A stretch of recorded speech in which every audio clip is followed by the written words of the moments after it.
Olá pessoal, no vídeo de hoje nós vamos falar como produzir produtos de limpeza em casa. Isso vai ser muito bom para o meio ambiente e também para o seu bolso, né? Porque você vai economizar aí na compra de produtos de limpeza.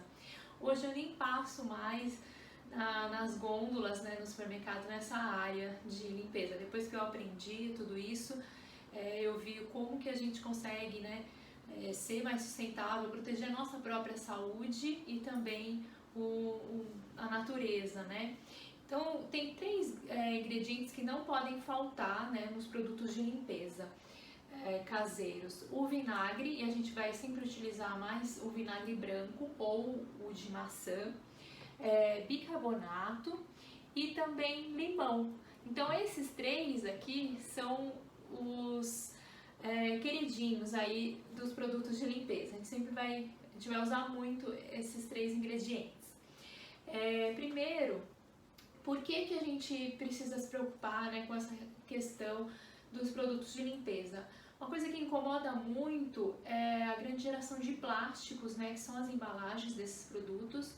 Então a gente, por exemplo, as empresas que puderem fazer uma compra com tamanhos maiores de galões, né, e fazer uma logística reversa também com o fornecedor, isso é algo que a gente sempre estimula, né, todos os produtos que a gente compra em grande quantidade, né, isso eu estou falando mais em empresas, tentar fazer uma logística reversa das embalagens, né, em vez de reciclar, manda de volta para o fornecedor, ele reutiliza, envia para você e a gente consegue ter uma vida útil muito grande aí dessas embalagens em vez de reciclar, né, ou pior ainda, descartar no aterro.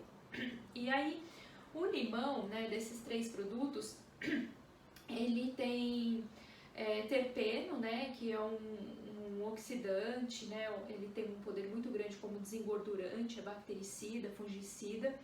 A gente consegue utilizar o limão, por exemplo, uma gordura muito difícil de tirar, né, você pode espremer um quarto de xícara mais ou menos de limão e passar nas superfícies, né, pode diluir um pouco de água e isso ajuda a remover a gordura. Ferrugem, né, o limão também é muito bom para remoção de ferrugem, então se você tiver um talher, né, algum material que tenha ferrugem, você pode usar o limão. O bicarbonato, ele é muito bom, por exemplo, para aquelas limpezas abrasivas, que você tem que fazer um pouco mais de força para remover a mancha, a sujeira. Então a gente utiliza muito ele nesse sentido e também ele é ótimo para remover odor, né? Sabe aquele carpete que tem criança derruba coisa, né? Quando a gente tem pet em casa, cachorro, gato, né? Tem um pouquinho de cheiro, às vezes aquele ambiente fica um pouco mais fechado, né? Fica um cheirinho não muito agradável. Você pode polvilhar o bicarbonato, né, com uma peneira ali em toda a região e aí depois de alguns minutos, né, uns 10, 15 minutos, você vem com o aspirador e aspira aquele pó, né, aquele bicarbonato. Então depois você vai sentir que ele remove, né, a umidade, o odor, então ele é ótimo. Nas areias de gato a gente usa, né, justamente o bicarbonato para remover o cheiro da urina do gato, então é um material que a gente pode usar aí nos nossos produtos. E o vinagre, né, que é o ácido cético, ele também é desinfetante, desengordurante. Eu utilizo muito o vinagre, por exemplo, naquelas grelhas que a gente tem do exaustor, né, onde chupa a gordura, ali fica bastante gordura, então a gente pode colocar, por exemplo, numa assadeira, coloca as grelhas em cima, né, coloca o vinagre em cima da grelha, deixa ele ali de molho e aí depois de algum tempo você vem com uma escovinha, vai remover facilmente a gordura, então é algo bem tranquilo de fazer. A gente também pode aplicar no rejunte do banheiro, né, para remover o bolor, você pode aplicar puro até o vinagre. E aí se você quiser passar na casa, você pode diluir ele.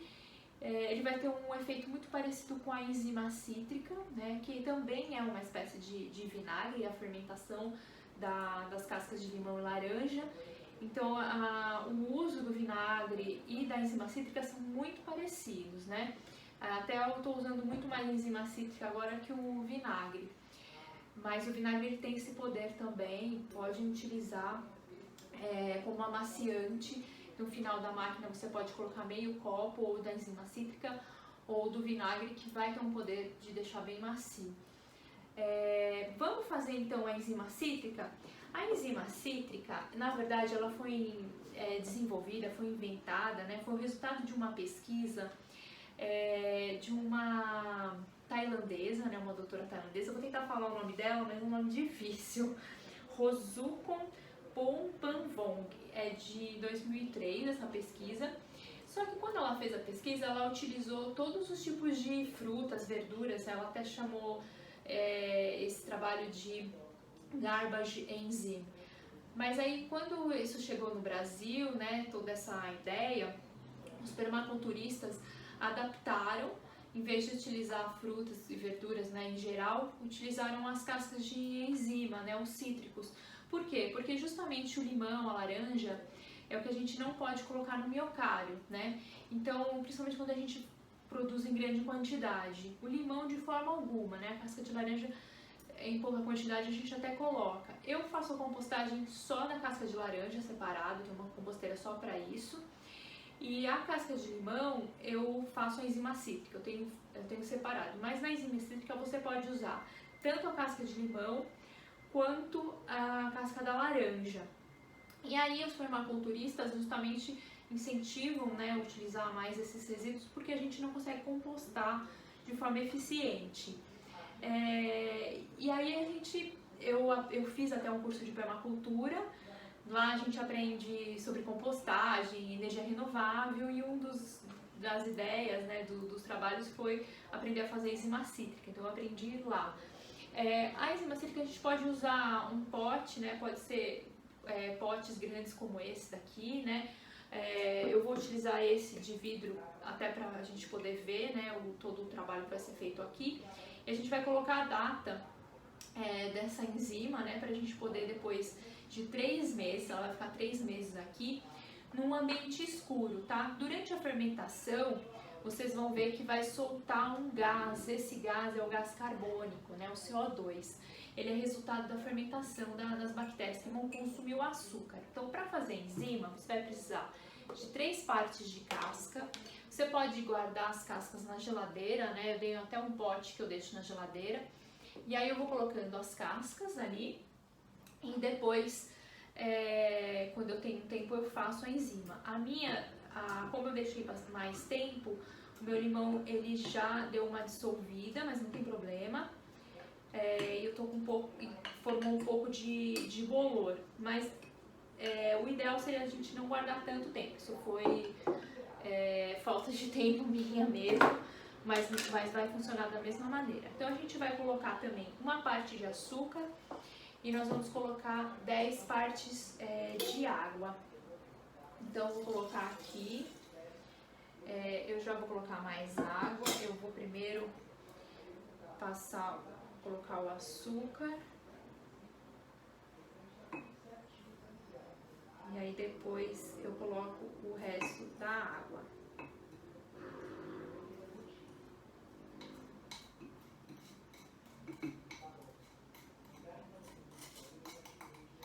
A gente vai mexer aqui. Eu vou colocar o resto da água, vou fechar e vou guardar esse pote aqui por 3 meses. Depois de 3 meses, você vai poder coar todo esse resíduo, essas cascas que vão estar aqui, elas já vão estar mais dissolvidas. Você pode usar um pano, eu prefiro, né, usar um pano, porque aí eu deixo o líquido bem livre, né, de casquinhas, de impureza. Ou você pode usar também esse voal, que é aquele que o pessoal usa para fazer suco verde, né, então também serve. E aí a enzima cítrica no final ela vai ficar muito parecida com essa daqui. Eu coo umas 3 vezes, tá? Passo no pano justamente para não ficar nenhuma impureza. Fica um pouquinho aqui no fundo, eu poderia coar mais uma vez, mas esse daqui já está pronto para uso. Como que você usa a enzima cítrica? As mesmas receitas que a gente tem para o vinagre, né?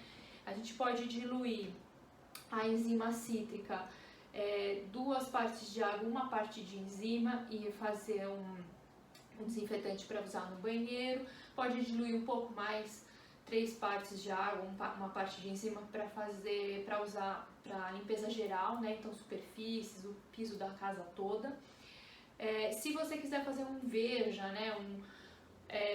Um limpador assim tipo Veja, que tem um pouquinho de espuminha, você pode adicionar um pouco de detergente, né?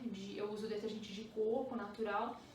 E aí você tem um pouquinho de espuma. Não põe muito, porque é só para você ter aquela espuminha no começo, né, da limpeza, tudo, mas que não precisa de enxágue, né? E também a gente usa como amaciante, como eu falei, né? O condicionador de cabelo também, aqui a gente tem metade de enzima, metade de água, mas a gente pode diluir um pouco mais também. E aí aqueles que querem um cheiro, né, que fique um pouco mais agradável, você pode usar um óleo essencial, né? Esse óleo essencial, você põe só umas gotinhas, e aí você tem um cheirinho, né, naquele produto para você usar na sua casa. Mas o cheiro do limão já é bem agradável. Como a gente está falando de produtos de limpeza, eu queria falar da esponja, né, essa descartável que a gente tem aqui. O problema dessa esponja descartável qual que é? É plástico, né? Então, plástico é uma coisa que a gente precisa evitar no máximo a geração. Se a gente, por exemplo, as pessoas que utilizam, que não conseguem, né, mudar esse hábito, a TerraCycle está recebendo essas esponjas, pode se cadastrar lá e fazer uma logística reversa, né? Eles vão reutilizar esse material. Mas o ideal pra gente mesmo é a não geração. Então, se a gente usar uma esponja natural, tipo essa aqui, as fibras que ela solta não agridem a natureza, né?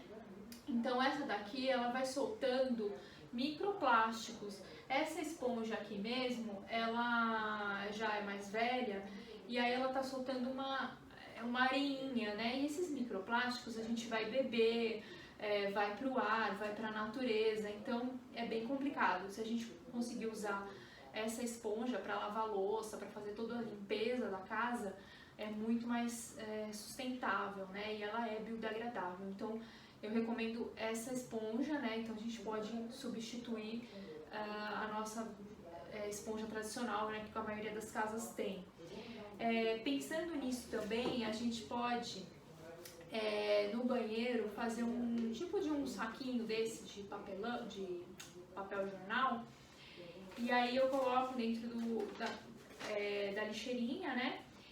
E aí tudo que é gerado ali no banheiro, né, que são rejeitos que vai para o aterro sanitário, então eu tenho fio dental, corte de cabelo, pelo, unha, tudo que você tem de, por exemplo, varrição, né, pó do aspirador, essas coisas, papel higiênico. Então esse material, depois que você for tirar, né, você simplesmente amassa e coloca lá no seu coletor de rejeito, né? A ideia é gerar o mínimo possível desses materiais, mas nesse caso, né, a gente vai acabar sendo gerado. Tem um saquinho plástico que vocês podem utilizar também, que ele é a base de cana-de-açúcar, então ele é biodegradável. Como a gente gera muito pouco rejeito, né, se você separar todo o reciclável, separar o orgânico para compostagem, fazer enzima cítrica, não vai sobrar quase nada para ir para o aterro. Então você vai conseguir comprar um pacotinho desse que vai durar 1 ano, porque você vai gerar muito pouco rejeito, então é menos de 1 por semana, né, que você vai usar. Então fica as dicas, né? Eu acho que dá pra gente ser sustentável. Os produtos de limpeza, eles têm componentes à base de petróleo, tem solventes, tem muitos materiais químicos e tudo vai para o esgoto, né? A gente limpa a nossa casa, a gente toma banho, todos esses produtos vão para o esgoto. Do esgoto vai para os rios e vai para o oceano. Então a gente precisa quebrar esse ciclo. Os produtos de limpeza natural é uma ideia para a gente quebrar, né? E a enzima cítrica, ela é uma mão na roda. Depois que você aprende, não tem como não utilizar, não fazer. Ela é muito boa. Então eu espero que vocês tenham gostado aqui da receita. E fica aí o convite para vocês tentarem fazer em casa, depois manda as fotos pra gente, coloca aí nos comentários como é que foi o uso aí da enzima cítrica, tá bom? Muito obrigada, pessoal!